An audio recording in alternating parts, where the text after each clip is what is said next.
This is our Aurora Health Alliance Senior Circle meeting. Thanks so much for being with us today. I would like to go ahead and introduce our speaker today, which is Cindy DeGroen, who is a demographer with the state. So today we get to talk about some of the population trends, Census 2020 findings, and next steps. So as I mentioned, I saw a few familiar faces. The new content that we've got today is the data from the 2020 census that's been released.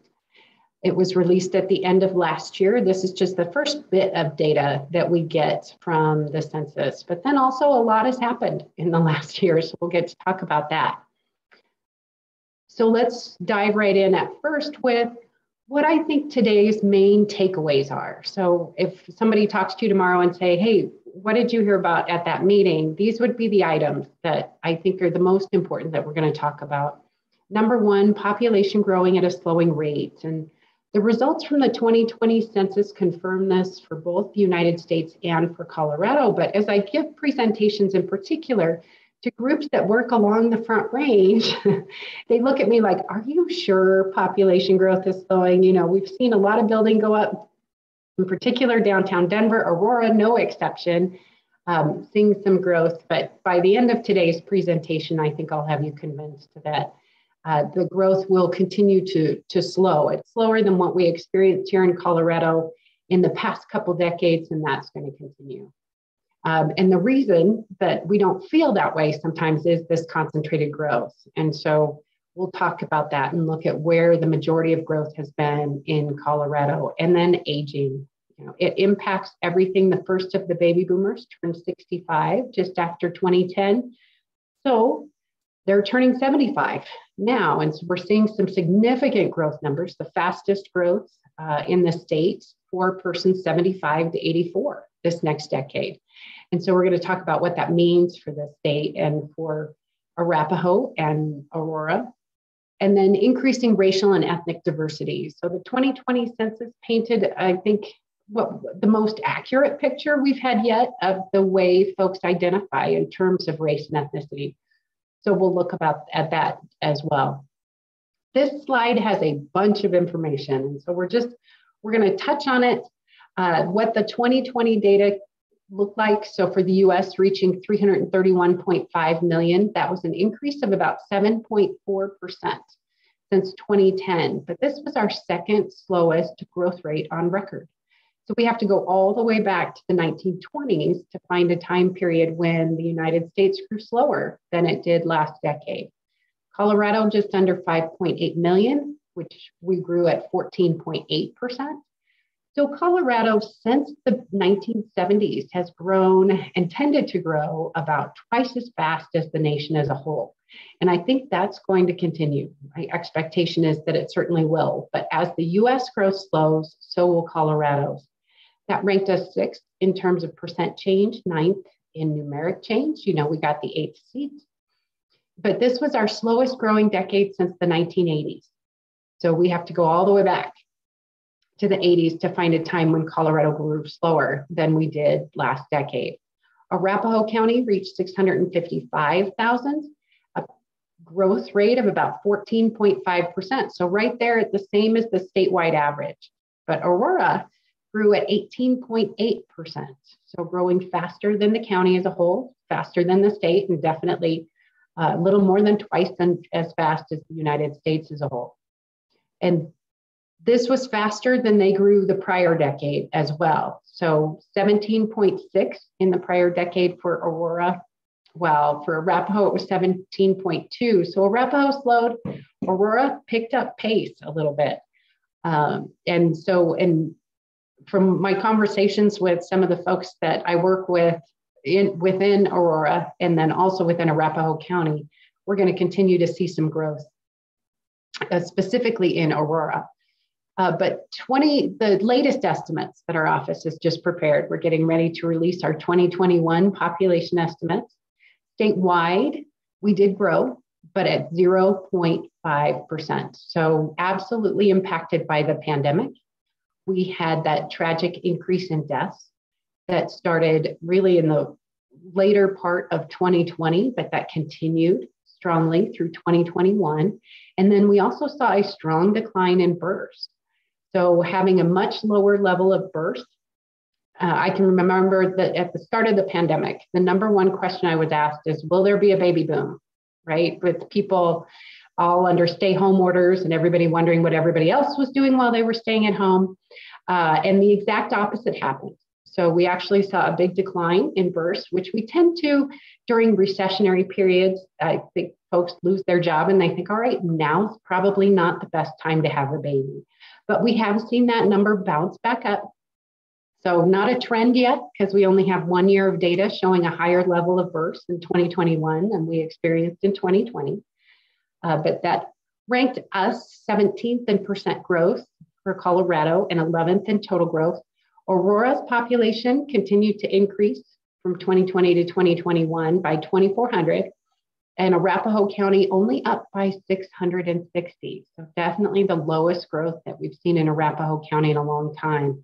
And that was, if we look nationally, we had 17 states that actually are smaller in 2021 than they were in 2020. And so a lot of that from the natural increase, which is something we're going to talk about, which is those births minus the deaths.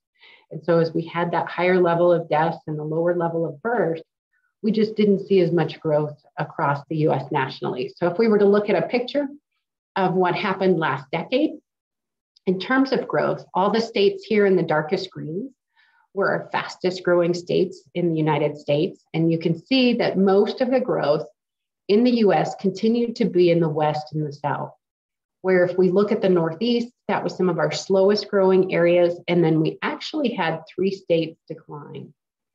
And so Colorado in that second tier at the top of the second tier of states here in the lighter green at that 14.8 or 14.9% growth rate. But if we were to look all across the nation, more than half of all counties lost population between 2010 and 2020. 3 states declined outright. That was West Virginia, Illinois, and Mississippi, smaller in 2020 than they were in 2010. But in 2021, as I mentioned earlier, we had 18 states that were smaller than the year prior, and that included the entire Northeast region. So, and this is going to be important for us, and I'll talk about it some more later in the presentation, but as for them to remain with, say, the number of jobs that they currently have, they need to have more migrants move in because their populations are declining. And the reason that the populations are declining is due to natural decline. And so that's our births minus deaths. Again, as our population ages, we have a higher level of population subject to higher mortality. So this is something we saw coming even without the pandemic. So in 2017, we had 4 states who had entered natural decline. By 2020, there were 8. So that was July of 2020. So not much of a pandemic impact at that point. And I would have guessed for 2021 that number would have doubled again. We probably would have had 16 states in natural decline, but due to the pandemic, we actually had 25 states in natural decline. And so if we were to look at a map of all of the counties across the United States that had declines in their population, so all of the counties here in brown, smaller in 2020 than they were in 2010. And the other thing to note is that 86% of the population lived in a metropolitan area in 2020 compared to 85% in 2010. And that actually, it takes a lot to move that number if you think about it that way. And so the next point that I want to talk about is this concentrated growth that we've seen. So this is a map just of Colorado and our counties in terms of that population change from 2010 to 2020. And all of the counties on this map in red, orange, or yellow, larger in 2020 than they were in 2010, but all of the counties on this map in blue, smaller. So many of whom are in that natural decline, in particular the southeastern part of Colorado and that northwestern corner as well, entered into natural decline. But we can see just how concentrated that growth was, with the largest growth along the Front Range. Another way that I like to look at this is this next chart. These are the largest growth and declines. I don't expect you to be able to read the counties along the bottom. but those are all 64 of Colorado's counties. And then the blue bar shows the amount of growth over the decade. And this is just to highlight that all of the growth in Colorado really happened in 7 counties, and Arapahoe County, number 3. So I've got them circled on the chart there. And so you can just see how significant that growth was for Arapahoe relative to the rest of the state. The other point I like to make when we look at this chart is that of all the counties that we talk about being smaller or declining in population, they're not declining by much. So when we think about those areas that in Colorado that are experiencing declines, it's really more that they're remaining somewhat stable, because they may have more deaths than births, so be a natural decline, but they might also still continue to attract migrants. So they'll need to attract migrants to remain the same size, but even more for any type of growth. So growth is going to become quite challenging for a lot of places in the state, but that's not the case for Arapahoe County or for Aurora. The big thing we want to talk about when we talk about the is that are coming for Arapahoe and Aurora is the aging.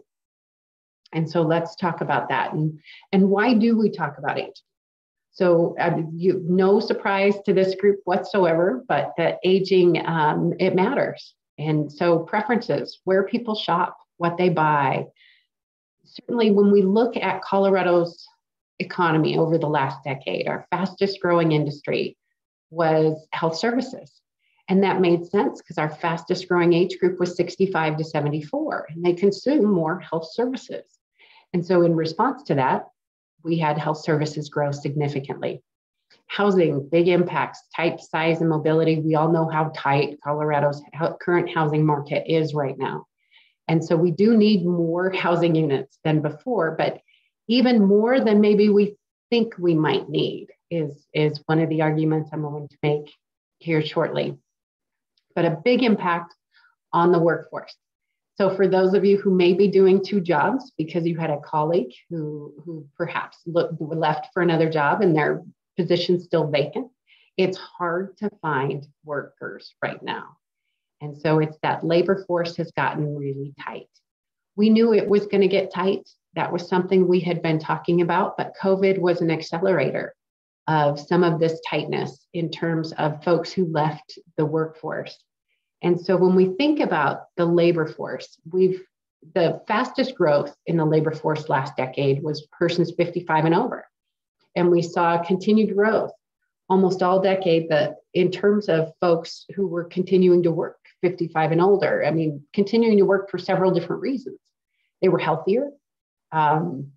So that made it a little bit easier, but also we're living longer. And so we just need more income to be able to make those retirement plans work. But what happened with COVID is we saw a reversal of all of those gains over 2010, over the last decade, since 2010. And they haven't all come back into the workforce at the moment. And so a big question moving forward is how many of the folks who may have retired over the last 2 years might make the decision to rejoin the labor force at some point. But then we also saw big declines with COVID in terms of the workforce of females who might have had caregiving responsibilities, those with children at home. And when the children's schedules weren't as regular as they used to be, or being able to prepare for alternative care, some kind of daycare situation or after school care, that just got much harder. And so we saw big declines in female labor force participation rates during COVID. Those are starting to come back up. So those have been returning, unlike the labor force participation rate for folks 55 and over, and really those 65 and over that we still have yet to see the return from. And then income, of course, as we have a much higher share of Colorado's population over the age of 65, we start to see some big income differences where those incomes are coming more from pensions, perhaps, and Social Security income. You know, you're no longer out there earning wages and salaries. And so it puts downward pressure on incomes, which definitely has some public fiscal impacts. So certainly Arapahoe, looking at those numbers carefully. And then the service demands. So you've got folks who are doing different types of activities as opposed to maybe more of a traditional workday. And those can be impactful for local governments as well. But let's look at our age distribution in Colorado. This chart shows every person's single year of age. Hopefully you can find yourself somewhere on this chart. But the age starts at 0 and goes up only through age 90. And I get bit on this chart a lot because folks ask me, well, where's the 97s and the 98s? So I do need to expand it. But then they're color coded by generation. So if we look towards the right side of the chart in the older age group, the light blue here is the silent generation. And these were the babies of World War II and the Depression, and there just weren't very many of them. And so following them in the purple are the baby boomers. So these were the persons born 1946 to 1964, the first of whom just turned 75. And they're just a much larger level in the population, both for the United States, but even more so for Colorado than the silent generation. So when we talk about the aging of Colorado, what we're really talking about are current Colorado residents having birthdays. So they're already here and they're having birthdays. Colorado tends to be a net zero in terms of our net migration of folks age 65 and over. We have about as many move out of the state as we have moved into the state. And so really our growth in that older adult population are current Coloradans aging. And then after them, we see the Generation X, or those who were first named the baby bust in the green. And one question I'm often asked is, if we build this infrastructure, if we build the amount of services needed to serve this much larger group that's aging into the 75 and overs, what happens after the baby boomers age out of those categories? And for Colorado, nothing, because we have just as many baby bust as we have baby boomers who are going to age into those categories as well. So we won't continue to see growth, but we won't see declines either. It'll stay level. And so that growth will be 0, but only because we're going to have just as many coming through. So we are in this very unique time period that's never happened before in Colorado, where we're seeing this extreme growth in the 75 and over population and continued growth in the 65 and over. And this will last up for the next decade. And then after 2030, we're really going to be flat in terms of the growth we won't see any additional growth, but we're going to continue to have folks, the same level of folks in those age groups. So this is a very unique time. And then following them in the red, I have the Millennials. And these are currently the largest generation in Colorado and in the United States as well, followed by Gen Z, and then what has recently been named Generation Alpha, which is much smaller. This much smaller cohort again. As we Colorado and the United States, we had kind of our peak births in 2007. So they're 15 years old right now. And so when we think about anybody under age 15, they're in this another really small cohort, just because we've continued to see significant declines in births. And that's going to impact us in about 20 years, less than 20 years. In about 5 years, it'll start, and certainly in 20 years, in terms of the numbers of persons moving into the workforce. And so how long does it take us? We can build a building and start occupying it with jobs within a matter of a year or two, but it takes us 20 years to build a worker, in essence. So they're born, we got to get them through school, and we've got to educate them, and then they can become a worker. And so as we look forward in time, this tight labor market that we're in right now is absolutely going to continue. And so that's a big point that I've got sort of towards the end of that we'll talk more towards the end of the presentation. But when we think about our forecast, so this one happens to be Colorado. I'll show you Arapahoe in just a minute, but this is the population age 0 to 17, 18 to 24, 25 to 44, 45 to 64, and 65 and over. And you just see that much stronger level of growth, the bigger change in continuing in that population 65 and over. And again, the first half of the baby boomers are already in that 65 plus age group in 2020, but then the orange bar represents where we'll be in 2030. And so that growth in the 65 and over as a whole at 36% for the state. But if we were to break it down into just those percent changes by age group. So next decade, what's happening in the state? Our total population, we're expecting to grow about 12%. Again, that's slower than the almost 15% we experienced last decade. The youth population only growing at 1%.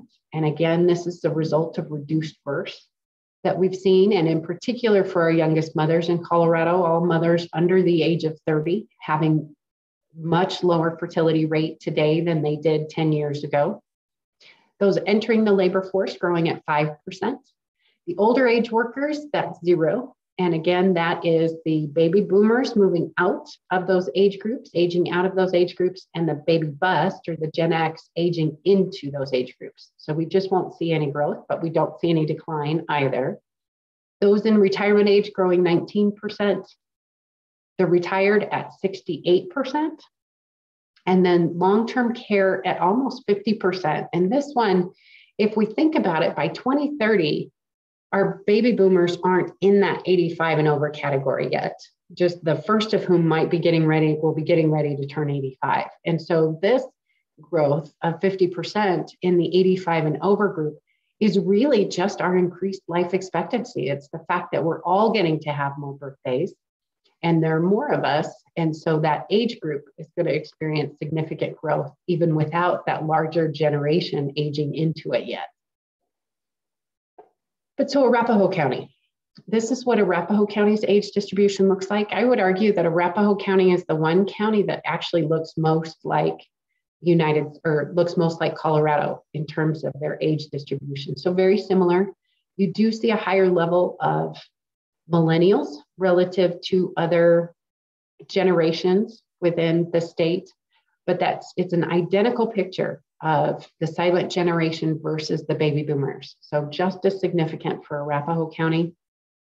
When we think about the growth that's happening in Aurora, when we've got new builds and it's driving new growth, those persons tend to be younger who move in. And so that's going to help a little bit in terms of the workforce that might be available in Aurora, just to keep them a little bit younger than perhaps the surrounding areas in the Front Range. The growth does help to keep sort of that extreme aging that's happening in other places. Take Jefferson County, for example. Jefferson County should be entering natural decline here very soon. Their deaths are going to start to outnumber their births. And so it slows Jefferson County's growth down significantly due to the aging. But when we do have growth, we end up with younger folks who move in, and then that keeps the growth happening a little bit longer in those communities. But so what does it look like for Arapahoe County over the next 10 years? We're expecting 11% growth, which is just slightly, very similar to the statewide growth, just slightly lower. The youth population, again, a decline there as well of about 1% fewer children in 2030 than we have in 2020. Those entering the labor force and prime age workers, the prime age workers here growing at 11%, that does include migrants. So that does include the new residents we think will move to Arapahoe County and Aurora over the next decade. The older age workers declines a little bit, and this is because of that age distribution difference, slight difference in Arapahoe County, where they do have slightly lower level of the Gen X or the baby bust than the baby boomers, but not significant there. The retirement age growing at 20%, but it's that retired, the 75 to 84 growing at 80% over the next decade. That is so significant for Arapahoe County and for Aurora. And then the long-term care expected to grow at 50%, 51%, very similar to the statewide changes as well. But so I would be remiss to not talk about that change in the under 18 population when we're in this discussion about aging. This is a map of the United States and just the change from 2010 to 2020 of all the children in the US. And so the population of children, so under age 18, declined by over 1 million across the United States. So there are 1 million fewer children in the US today than there were back in 2010.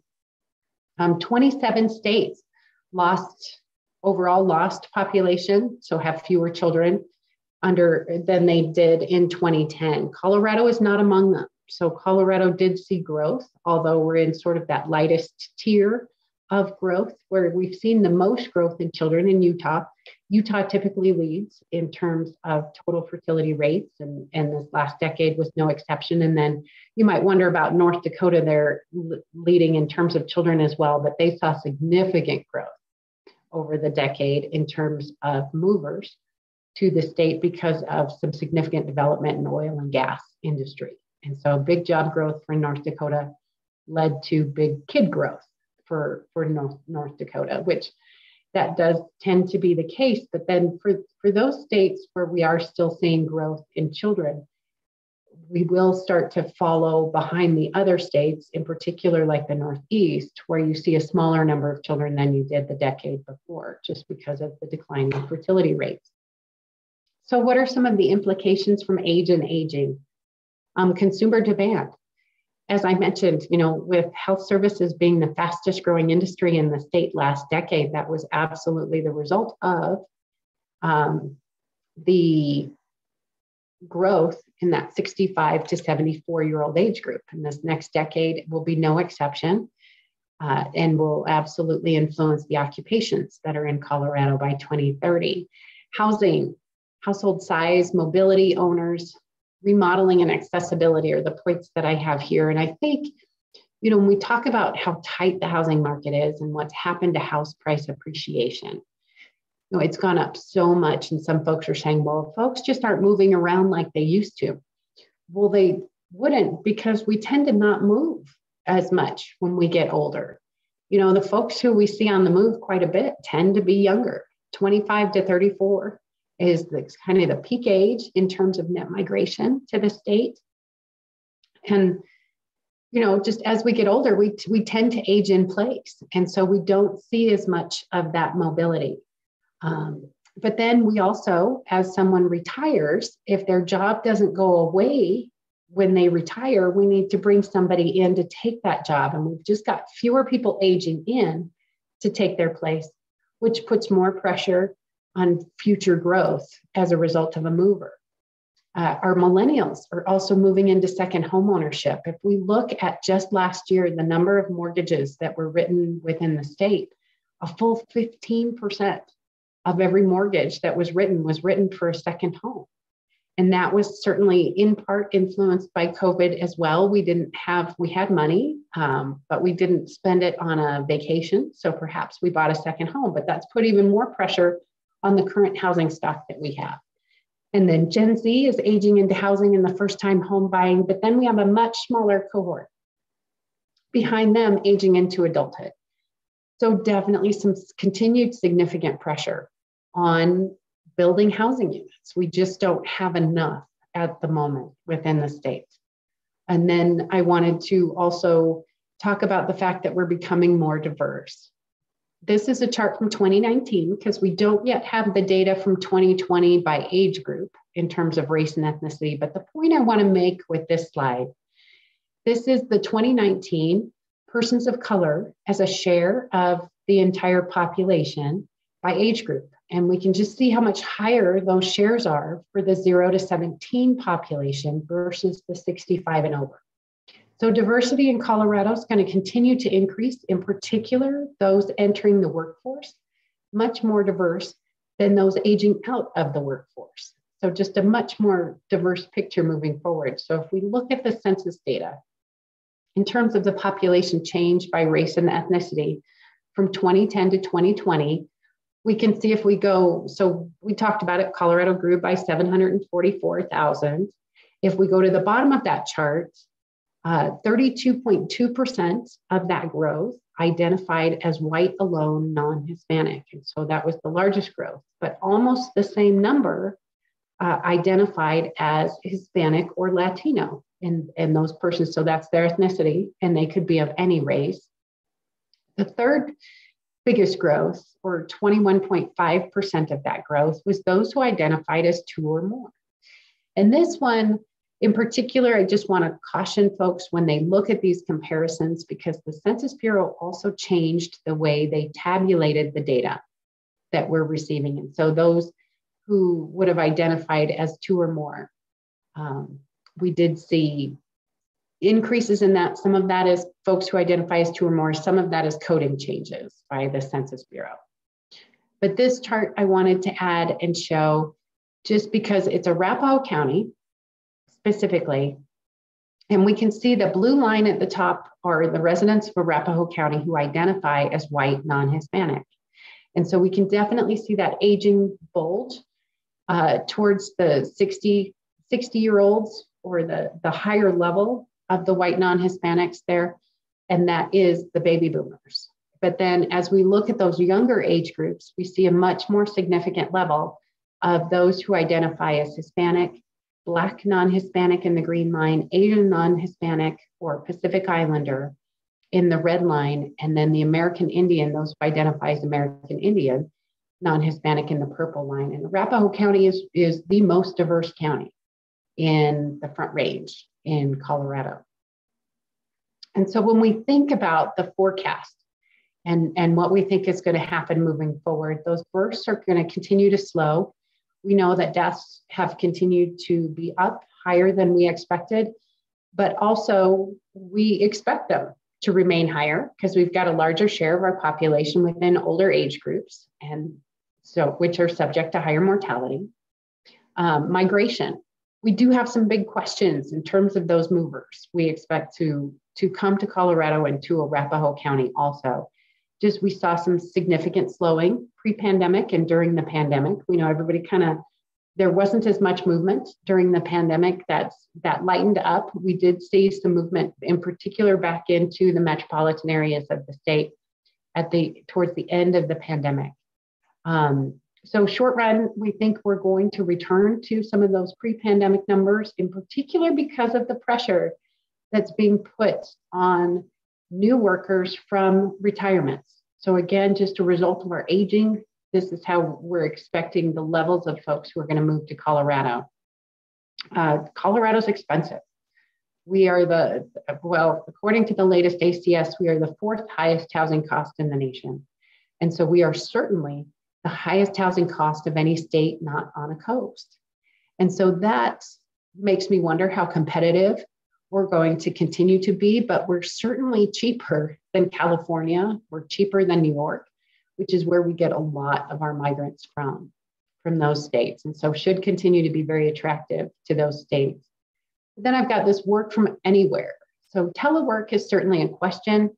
However, the levels of the population that have teleworked have continued to decline. They experienced a height in May of 2020, immediately following the shutdowns, and those numbers have continued to decline. And it's actually a relatively small share of the state's workforce that has the ability to work from home. And so we've got some part-time residents. So we feel their presence, but they're not included in migration or in the population counts. Some full-time residents are here, dual income families. So one of the things is we've seen less movement across the United States over time in general.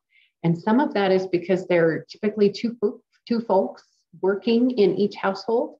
And so if both would have to get a new job in a new state to be able to move, but telework might allow that a little bit more, where somebody could take a job in another state and move, and somebody else could retain their job in the old state to be able to perhaps have a little bit more movement there. Rural Colorado, I certainly heard big questions. They were excited about the pandemic and the idea of telework to get some more folks out in the rural parts of the state. But that's hard too, because Colorado, it's interesting when we think about housing and the need for housing across the state. It includes folks in the rural areas as well. And then this impact to jobs.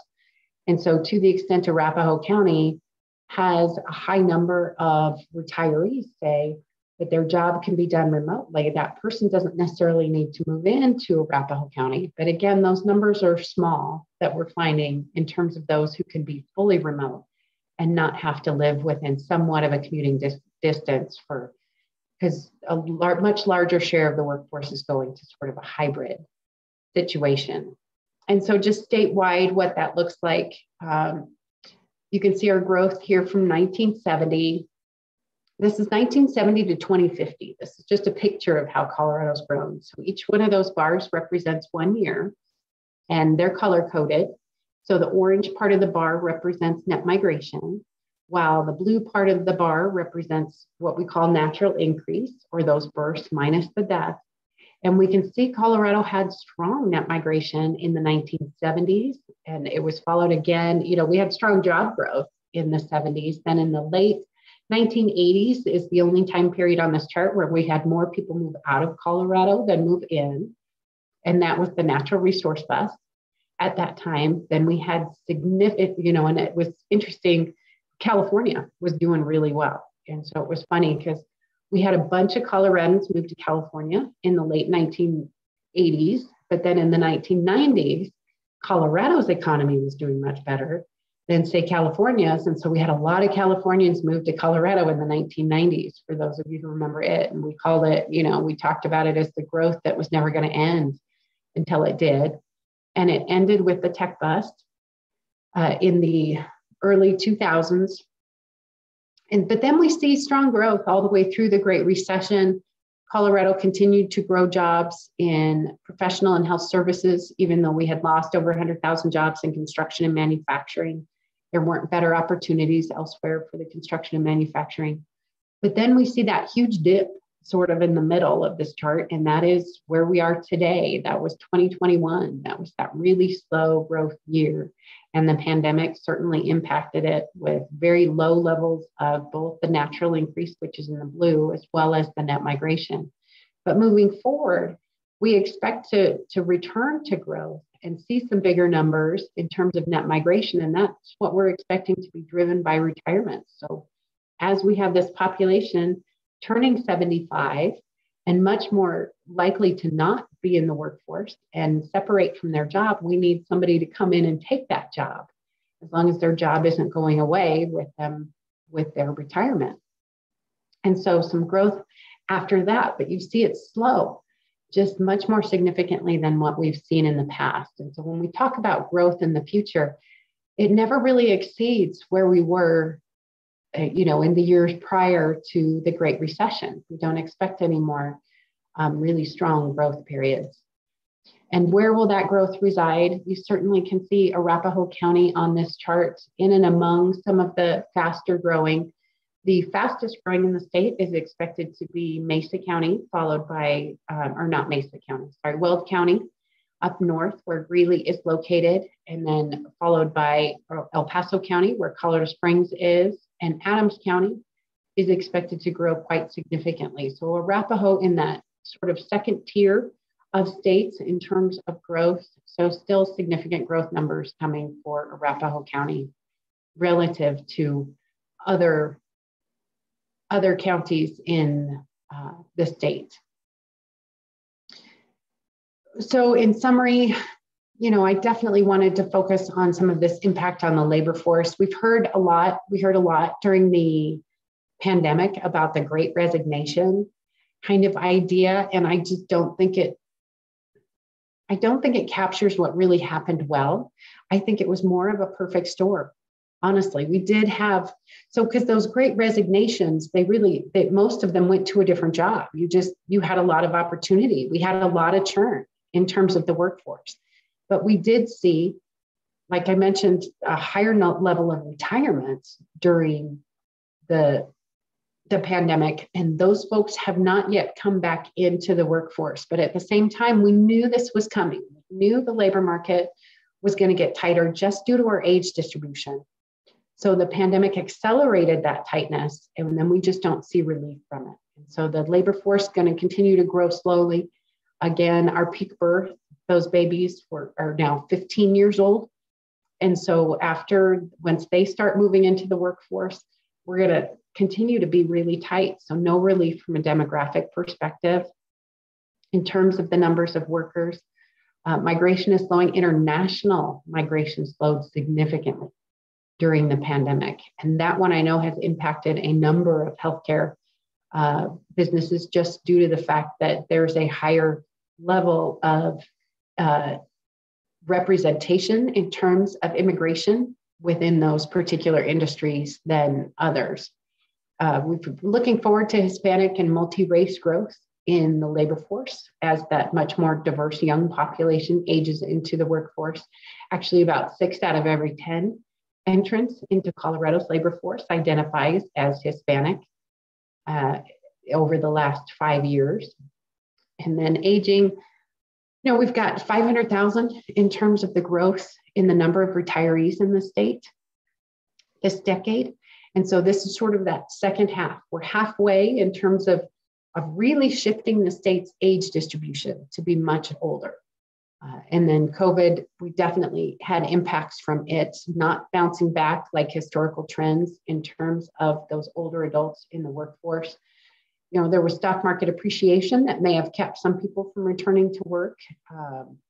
That's not there anymore. But then we do have this significant home price appreciation, which may allow folks to remain out of the labor force longer than perhaps they might have otherwise. Let me see, what else do I want to talk about? So in terms of the labor force, I think this is a unique time period. It's the first time since the 1960s that workers have kind of had the upper hand over the employers. And so the idea here is to really, if you've got a business and you're trying to attract those workers, you need to be creative in terms of what types of flexible schedules you might be able to offer, or who you're attracting. Maybe look at attracting even a different type of demographic who can fill those roles. This is definitely an employee-centered time period as opposed to being firm-centered. But then also just that encouragement for the older age workers, those 55 and over, such an important resource for the state that we haven't seen them all return back to the workforce, and certainly want to continue to encourage them to do so. But when we think about the forecast, there are definitely risks. The pandemic uncertainty being one of the biggest, as we see the virus ebb and flow over time. But then that international migration is a huge question for all demographers across the United States, wondering how that might change moving forward. Housing, this slide was fairly updated as our 5th highest median housing value, and now we're 4th. So we just passed over Seattle. And so that house price appreciation continuing to be an issue in the state. And then water as well. We are in Colorado, and so water is definitely first and foremost in some of those conversations. Natural disasters that could happen potentially across the nation, and then just industry changes may change that as well. But at the end of this slide deck, I've got my contact information. So folks are welcome to reach out to me with any questions that you might have. I'm going to stop sharing the slide deck so that we can talk about anything further, or I can respond to any questions that you might have. Cindy, thank you so much. What a lot of great information. That was really insightful, really helpful. We did have a question in the chat, and then I'll open it up to everyone else.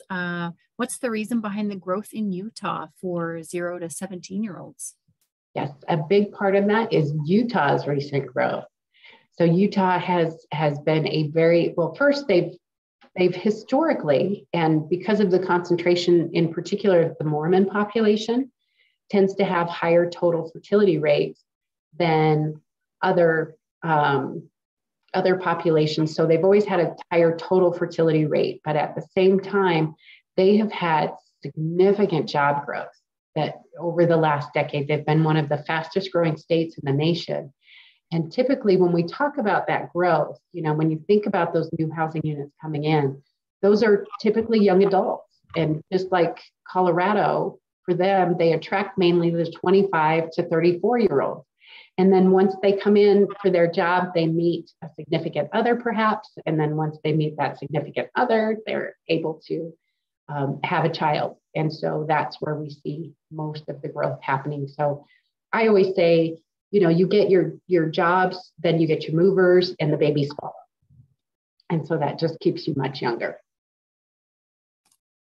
Thank you. Shirley, I saw your hand up. Well, no, I just wanted to say I'm a numbers geek. I love this stuff. I just find it so interesting to be able to follow people's movements in this way. So I really appreciate the presentation. Oh, you're very welcome. And you're in good company here with the numbers geek as well. Cindy, I wonder if you can speak to, and maybe it's not significant percentage, but folks that are working past the age of 65. So that retirement age is kind of seems to be a little bit looser these days because folks are working further past that. Could you speak to that a little bit? Sure, absolutely. And pre the pandemic, we saw significant growth in the numbers working, actually a doubling of the share of the population over age 70 really, who were continuing to work. But it's still it's a very low percentage of that population relative to, say, you've got a 90% of the population in maybe the 35 to 40-year-old age group works. You're looking at more like a 10% of the population, 75 and over, is engaged with the labor force. That number had doubled. So we were still looking at almost 20%, but then the pandemic rolled it all the way back. And so the one thing we haven't seen is a return of those older workers, but certainly for the state, and I think for the nation as well, one of the themes that I hear from a number of demographers is kind of this idea of all aboard, we're going to need every worker as we move forward, in particular with the declines in our under 18 population. And so when we think about the fact that they declined by 1 million last decade, what that means is we have 1 million fewer workers, potential folks aging into the workforce. At the same time, we've got the baby boomers aging out of the workforce. And so it's just such an imbalance there. And that's what's really got the labor market tight. It's a lot of information, but really interesting. It's really, really interesting to see. I really appreciate information like this to see we're not just looking at who is 65 and older now, but what is coming up down the line and what do those generations look like and how they'll affect the labor force. It really is interesting.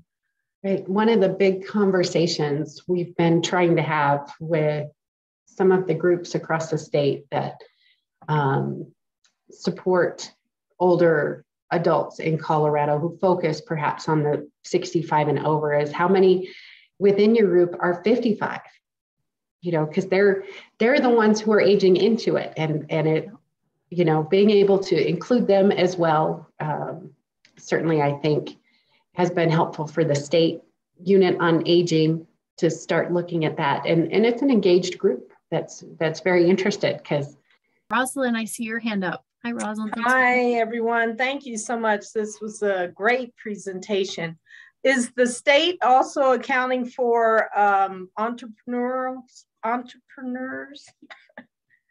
Yes. So thank you very much for your question, Rosalind. We certainly have seen big growth. And in particular during COVID, we saw big growth in the number of entrepreneurs within the state. And so within our forecasts and projections, we do assume, and Colorado's unique. Colorado's got one of the highest entrepreneurial rates in the nation. And so we are certainly a creative bunch here in Colorado. And so it is a significant number for the state. So I appreciate that question because it's important that we do. Yeah, we hope to have you back maybe in a year or so and see what's changed, see what's happening in the world and then in our counties. Sounds good. Thank you very much again for having me. It was nice to meet you all. Yes, likewise. Thank you so much.